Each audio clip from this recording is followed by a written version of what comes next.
Hello students, last class में हमने series और पैरेलल कॉम्बिनेशन के न्यूमेरिकल्स किए थे और आई होप आपने बाकी सारे न्यूमेरिकल्स सॉल्व कर लिए होंगे। तो आज की क्लास में हमको क्या पढ़ना है? आज की क्लास में भी हमको सीरीज और पैरेलल कॉम्बिनेशन ही पढ़ना है। सीरीज और पैरेलल कॉम्बिनेशन को कैसे कनेक्ट किया जाता है ये आपने सीख लिया है ना। किस तरीके से उसके न्यूमेरिकल सॉल्व किए जाते हैं वो भी सीख लिया। पर आखिर इस सीरीज और पैरेलल कॉम्बिनेशन में से हम हमारे घरों की वायरिंग के लिए कौन सा कॉम्बिनेशन काम में लें, ये एक बहुत बड़ा क्वेश्चन मार्क है। Is it okay?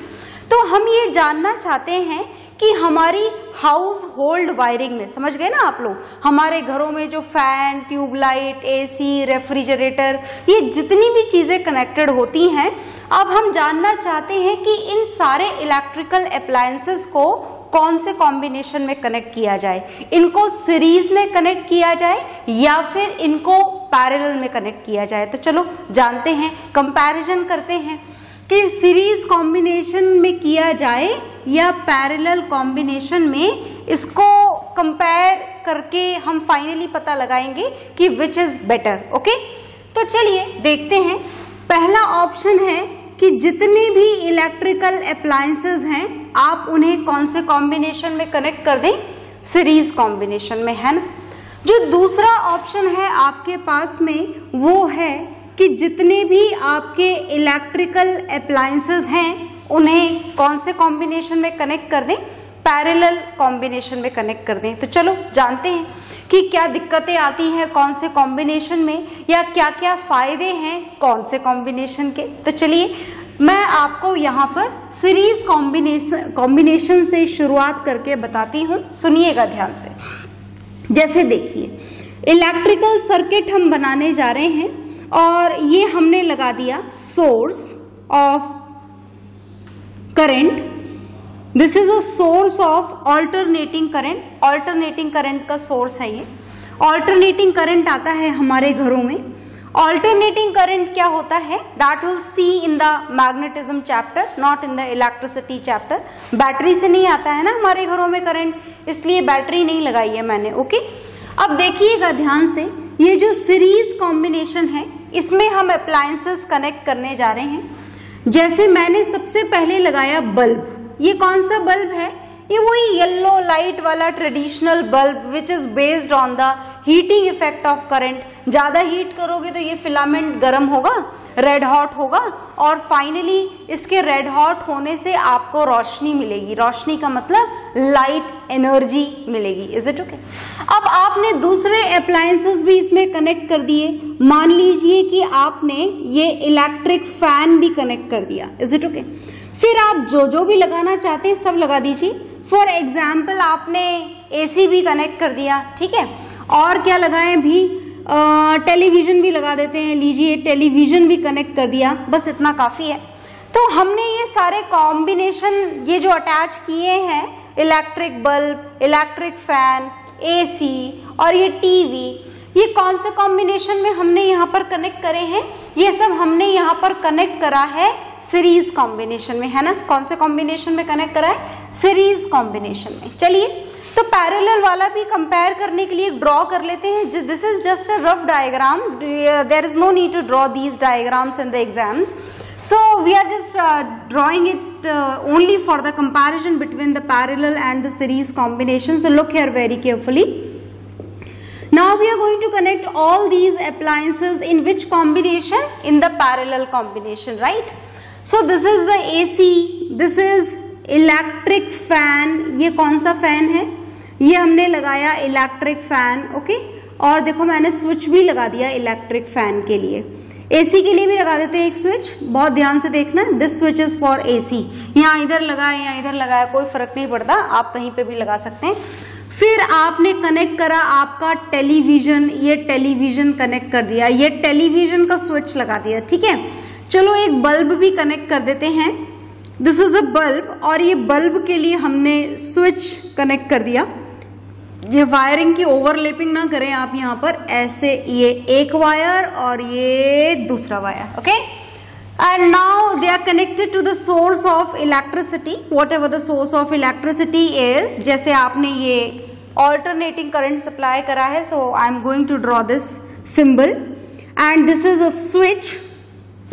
तो ये है हमारे घरों के appliances. Here they are connected in the parallel combination and here they are all are connected in the series combination. तो चलिए कंपैरिजन शुरू करते हैं. पहले कंपैरिजन पॉइंट का अगर हम शुरुआत करें, यहाँ पर ध्यान से देखें आप, तो ये देखो मैंने एक ही स्विच लगाया है, सिर्फ पूरे सर्किट में ये सिर्फ एक स्विच लगाया. दिख रहा है आप लोगों को अच्छी तरीके से? एक ही स्विच है ये, यही मेन स्विच है और मेन स्विच होने के साथ साथ ये सारे अप्लायंसेस का भी स्विच है. मतलब अगर ये वाला स्विच ऑन तो ये सारे एक साथ ऑन हो जाएंगे, टीवी, एसी, फैन, बल्ब सब एक साथ ऑन हो जाएंगे. और अगर आपने स्विच को ऑफ कर दिया तो सारे अप्लायंसेस एक साथ ऑफ हो जाएंगे. Is it okay? मतलब ये है सीरीज कॉम्बिनेशन की पहली परेशानी. और वो क्या है? वो ये है कि यहाँ पर सारे अप्लायंसेस के लिए आप ऐसे इंडिविजुअल, इसका स्विच अलग, इसका स्विच अलग, इसका स्विच अलग, इसका स्विच अलग, ऐसे लगा ही नहीं सकते. ऐसी कोई पॉसिबिलिटी ही नहीं है. And because of that only there is only one switch. एक साथ सारे अप्लायंसेस चालू और एक साथ सारे अप्लायंसेस बंद. तो ये सीरीज कॉम्बिनेशन का डिसएडवांटेज है. तो हम यहाँ पर लिख लेते हैं first disadvantage, that there is a same switch for all electrical appliances. Is it okay? सारे electrical appliances के लिए क्या है भाई? सेम स्विच है and this is not at all good. हमारी मर्जी से हम यूज ही नहीं कर सकते हैं appliances को. ओके, अब इधर आ जाएं आप पैरेलल कॉम्बिनेशन में. समझ में आ रहा है क्या आपको ये पैरेलल कॉम्बिनेशन? सर्किट डायग्राम देख करके सुनिएगा ध्यान से. देखिए ये तो है मेन स्विच जो आपके घरों में मीटर के पास में लगा हुआ होता है. This is the main switch. कोई गड़बड़ हो जाए, कोई स्पार्किंग दिखे तो आप ये मेन स्विच ऑफ कर दो. मेन स्विच ऑफ होने के बाद में फिर आपका कोई सा भी अप्लायंसेस काम नहीं करेगा. पर अब अगर मेन स्विच तो आपने चालू कर रखा है, so what ever the direction of current is, जो भी डायरेक्शन है, अब आपकी मर्जी है तो बल्ब को ऑन करो, बाकी सारे ऑफ कर दो. ये ऑफ हो गए, दिख रहा है ना आपको? तो करंट यहां से जाएगा, यहां से जाएगा, यहां से जाएगा, बल्ब वाली ब्रांच में जाएगा और वापस इस तरीके से आ जाएगा. बाकी तीनों कैसे रहेंगे? ऑफ रहेंगे. आपकी मर्जी है टीवी भी चला दो, ये चला दिया स्विच ऑन, टीवी चालू, बाकी दोनों अभी भी ऑफ है. आपकी मर्जी है फैन भी चला दो, आपकी मर्जी है एसी भी चला दो. मतलब आप यहाँ पर अप्लायंसेस को अपनी मर्जी से स्विच ऑन करोगे और मर्जी से स्विच ऑफ करोगे, है ना? ऐसा नहीं कि जबरदस्ती है भाई कि स्विच ऑन होगा तो सारे एक साथ ऑन होंगे या फिर स्विच ऑफ होगा तो सारे एक साथ ऑफ होंगे. ऐसा नहीं होता है. कौन से कॉम्बिनेशन में? पैरेलल कॉम्बिनेशन में. तो क्या एडवांटेज है यहाँ पर? यहाँ पर एडवांटेज है that there are different switches. कैसे स्विचेस हैं यहाँ पर? सबके लिए अलग अलग, for all the different appliances. Is it okay? अलग अलग अप्लायंसेस के लिए अलग अलग स्विचेस. ओके, आप अपनी मर्जी से किसी एक को चालू कर सकते हैं, सबको चालू कर सकते हैं, किसी एक को ऑफ कर सकते हैं. मतलब इट इज योर चॉइस, ये आपकी मर्जी है. ठीक है, तो ये अगर हम देखें कि ये सीरीज कॉम्बिनेशन था और ये पैरेलल, और ये था हमारे कंपैरिजन का first point, that there is a same switch for all the appliances and there is a different switch for all the appliances. So which one is better? कौन सा बेटर है? डेफिनेटली जब हमारे घरों की वायरिंग की बात हो रही हो तो कौन सा कॉम्बिनेशन बेटर है? Parallel combination is better. Why it is better? आ गया होगा आपको समझ में क्यों बेटर है? क्योंकि यहाँ पर सारे अप्लायंसेस के लिए स्विचेस कैसे हैं? डिफरेंट. तो चलो सेकेंड पॉइंट जानने की कोशिश करते हैं. और भी कंपैरिजन के पॉइंट है. ये फर्स्ट पॉइंट आप नोट डाउन करेंगे, फिर मैं आपको सेकेंड पॉइंट समझाऊंगी. As I need some space to write it, तो आप इसको पॉज करके नोट डाउन जरूर करेंगे. नोट डाउन करना बहुत इंपॉर्टेंट है. Everything is there in your notes, but then also you have to note it down as it should be written by you at least at once. एक बार तो लिखना होता है आपको सब कुछ। तो देखिएगा ध्यान से, हम आगे जा रहे हैं and now we are going to compare again in between the series and parallel combination. ध्यान से सुनिएगा, हम फिर से पता लगाने जा रहे हैं कि which one is better, series और पैरेलल। किसके लिए हम कंपैरिजन ये करने जा रहे हैं? For our domestic wiring, for our household wiring, है ना, हमारे घरों की वायरिंग के लिए हम पता लगाने जा रहे हैं कि सीरीज कॉम्बिनेशन काम में लिया जाए या पैरेलल। और पहले पॉइंट ने तो हमको ये बताया कि parallel one is better. Okay, तो चलिए सेकेंड पॉइंट ऑफ कंपैरिजन हम यहाँ पर जानते हैं। सुनिएगा ध्यान से, देखिए भाई, they all are connected here in the series combination, है ना। हमारे घरों के इलेक्ट्रिकल अप्लायंसेस हैं, खराब भी होते हैं, बल्ब है तो फ्यूज भी होता है, तो अलग अलग कंडीशन होती है और अलग अलग डिफेक्ट्स होते हैं। तो जैसे मानिए कि यहाँ पर ये जो बल्ब हमने लगाया है ये फ्यूज हो गया, कोई बहुत बड़ी बात तो नहीं है, बल्ब है तो फ्यूज तो होगा ही सही, तो ये फ्यूज हो गया। और आपने देखा है कभी फ्यूज्ड बल्ब? फ्यूज्ड बल्ब में ये जो फिलामेंट की जो वायरिंग होती है ये बीच में से टूट जाती है, और इसके टूटने से क्या होता है, बहुत ही सिंपल सा कॉन्सेप्ट है कि जो हमारा सर्किट है वो क्या हो जाता है, ब्रेक हो जाता है। Is it okay? तो मतलब करंट यहाँ से यहाँ गया, यहाँ से यहाँ गया, यहाँ से यहाँ गया और ये फिलामेंट में गया। अब इस करंट को आगे ले जाने के लिए बीच की वायरिंग हट चुकी है, टूट चुका है दोनों वायर। Is it okay? तो यहाँ तक तो करंट गया, पर इसके बाद करंट ले जाने के लिए वायर्स कनेक्टेड नहीं है। मतलब ये बल्ब तो फ्यूज हुआ ही है, ये तो काम नहीं करेगा डेफिनेटली, पर as current can not flow in the further more direction, आगे जा ही नहीं सकता। मतलब इस बल्ब के फ्यूज होते ही फैन भी चालू नहीं हो सकता, एसी भी चालू नहीं हो सकता और टेलीविजन भी चालू नहीं हो सकता, और whatever the number of appliances are, जितने भी अप्लायंसेज हैं उनमें से कोई सा भी अप्लायंस नहीं चालू हो सकता, स्विच ऑन आप उनका नहीं कर सकते। सिर्फ एक इलेक्ट्रिकल अप्लायंसेज के खराब होने से आपका पूरा सर्किट, आपके सारे इलेक्ट्रिकल अप्लायंसेज तब तक काम नहीं करेंगे, तब तक आप उनको स्विच ऑन नहीं कर सकते जब तक ये बल्ब आप यहाँ पर रिप्लेस ना कर दो। Is it okay? तो इसका मतलब ये है कि अगर एक पर्टिकुलर अप्लायंस में डिफेक्ट है, defect in electrical appliance, what ever the appliance is, जो भी हो, बल्ब है या एसी खराब हो जाए, whatever it is there, अगर एक किसी पर्टिकुलर अप्लायंस में डिफेक्ट आ गया है, then no more electrical appliances can work. कोई सा भी इलेक्ट्रिकल अप्लायंस वर्क नहीं करेगा। कौन से कॉम्बिनेशन में नहीं करेगा? इन द सीरीज कॉम्बिनेशन। तो पैरेलल के बारे में जाने, चलिए पैरेलल के बारे में जानते हैं, और साथ ही साथ हम ये भी जानते हैं कि कौन सा वाला बेटर है, सीरीज कॉम्बिनेशन या फिर पैरेलल कॉम्बिनेशन। तो चलिए दोबारा से बल्ब को फ्यूज करते हैं, है ना। ये हो गया जी bulb fuse. Is it okay? खराब हो गया बल्ब का जो बीच का फिलामेंट था वो ऐसे अलग हो गया। देखा होगा आपने जरूर, और नहीं देखा तो अब जरूर देखना कि जैसे बल्ब फ्यूज होता है ये फिलामेंट टूटता है या नहीं टूटता है। डेफिनेटली टूटता है। Is it okay? तो ये टूट गया। अब हमें जानना है कि इसके डिफेक्ट आने से क्या टेलीविजन, फैन, एसी ये सब काम करेंगे या नहीं करेंगे? बिल्कुल करेंगे। कैसे करेंगे? सुनिएगा ध्यान से। जैसे आपने यहाँ से करंट गया, ये करंट गया, ये करंट गया, और इस पॉइंट पे इस वाली ब्रांच में करंट नहीं जा सकता क्योंकि इस वाली ब्रांच का सर्किट क्या हो चुका है? ब्रेक हो चुका है। तो करंट मतलब यहाँ से यहाँ जाएगा और इस पॉइंट से एसी चालू कर दोगे तो एसी वाली ब्रांच में चला जाएगा, फैन चालू कर दोगे तो फैन वाली ब्रांच में भी चला जाएगा, टेलीविजन चालू कर दोगे तो टेलीविजन वाली ब्रांच में भी चला जाएगा।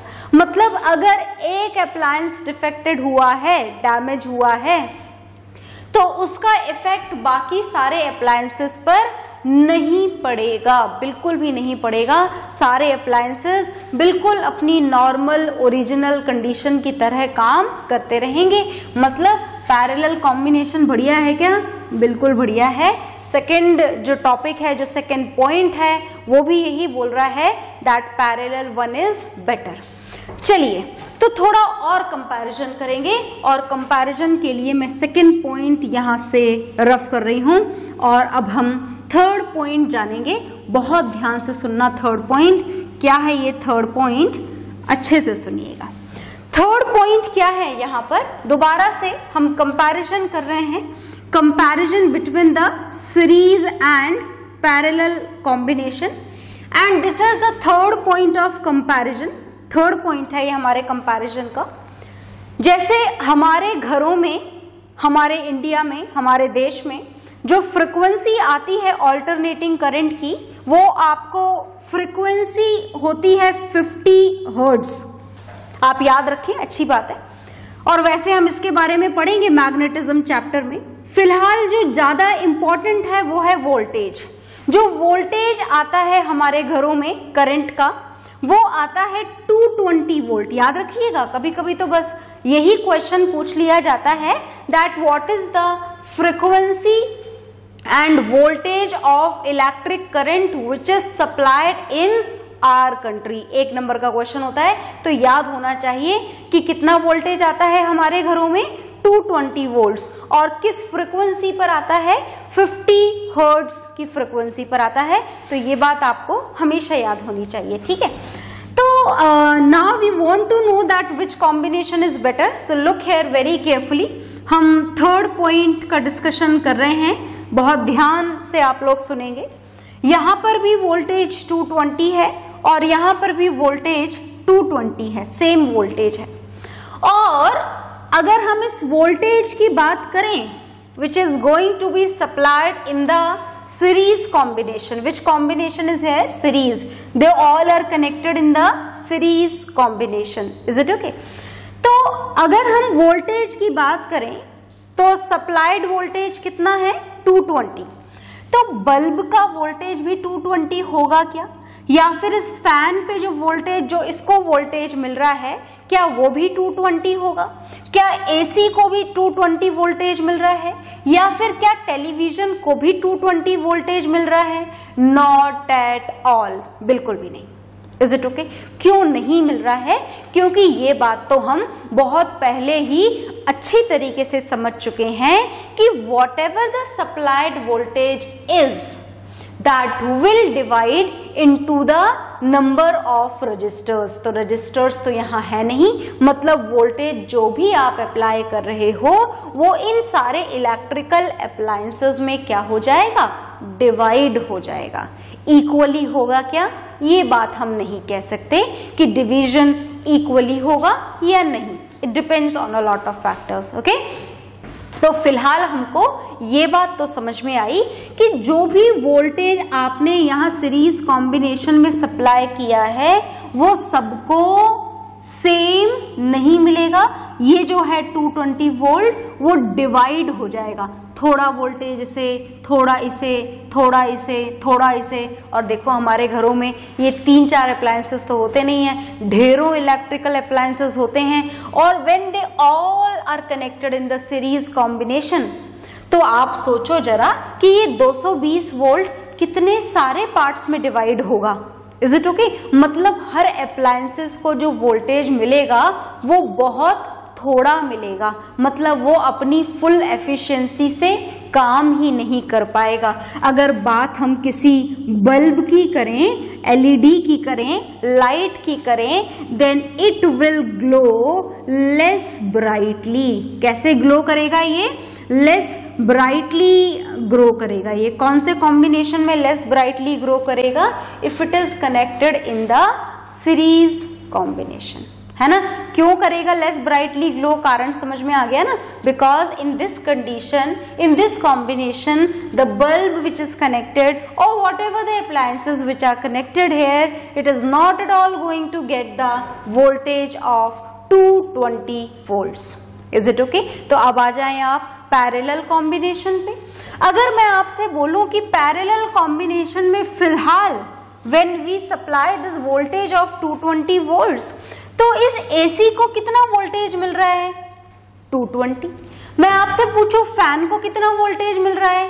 220। बल्ब को कितना मिल रहा है 220। या अगर हम 4-5 अप्लायंसेस इस पैरेलल कॉम्बिनेशन में और भी कनेक्ट कर दें तो भी सबको वोल्टेज कितना मिलेगा, बिल्कुल सेम। यही तो सबसे खास बात है कौन से कॉम्बिनेशन की, पैरेलल कॉम्बिनेशन की, कि सारे अप्लायंसेस को वोल्टेज कैसा मिलता है, बिल्कुल बराबर मिलता है। What ever the voltage which is supplied here, is it okay, जितना भी वोल्टेज सप्लाई हो रहा है सारे अप्लायंसेस को सेम वोल्टेज मिलेगा। और इस कारण से as all the electrical appliances, जितने भी अप्लायंसेस आपने कनेक्ट करे हैं, सारे अप्लायंसेस को अगर हमारी कंट्री की बात करें तो कितना वोल्टेज मिल रहा है, सबको बिल्कुल बराबर। What is the value of this equal voltage, this is 220 volts. So if you are going to talk about a bulb or any other electrical appliance, then it will work with the full efficiency, बिल्कुल full efficiency के साथ में काम करेगा। मतलब bulb जो है that will grow more brightly if we are going to compare it with the, किससे कंपेयर करें हम इसको, सीरीज कॉम्बिनेशन से। तो सीरीज कॉम्बिनेशन के कंपैरेटिवली पैरेलल कॉम्बिनेशन में लगाए हुए बल्ब ज्यादा ब्राइटली ग्लो करेंगे। कारण भी याद रखिएगा, because it is going to get the voltage of 220 volts और whatever the supplied voltage is it okay. तो ये था हमारा थर्ड पॉइंट। और थर्ड पॉइंट भी हमको ये बता रहा है कि which combination is better for the household wiring. Again same answer is same, that is parallel combination. Okay, तो एक पॉइंट और जानेंगे हम दोबारा से ये बताने के लिए कि कौन सा कॉम्बिनेशन बेटर है। अभी तक के हिसाब से तो हमारा पैरेलल कॉम्बिनेशन बेटर नजर आ रहा है। एक लास्ट पॉइंट और है जो मैं आपको बताना चाहती हूँ, सुनिएगा ध्यान से। ये लास्ट पॉइंट और प्रूव कर देगा that parallel one is better. Okay, तो चलिए हम जानते हैं फोर्थ पॉइंट। यहां पर ये बल्ब, ये फैन, ये एसी और ये टेलीविजन या फिर इसी के जैसे और अप्लायंसेस, जानते हैं आप अपने घरों में बहुत सारे अप्लायंसेस होंगे। अब ये सारे अप्लायंसेस हैं तो इनमें वायर भी फिटेड होंगे, और अगर वायर फिटेड हैं तो वायर का कोई ना कोई रेजिस्टेंस भी होगा। मतलब ये जितने भी अप्लायंसेस हैं they all are having a particular value of resistance. इनका भी क्या है, कोई ना कोई पर्टिकुलर रेजिस्टेंस है।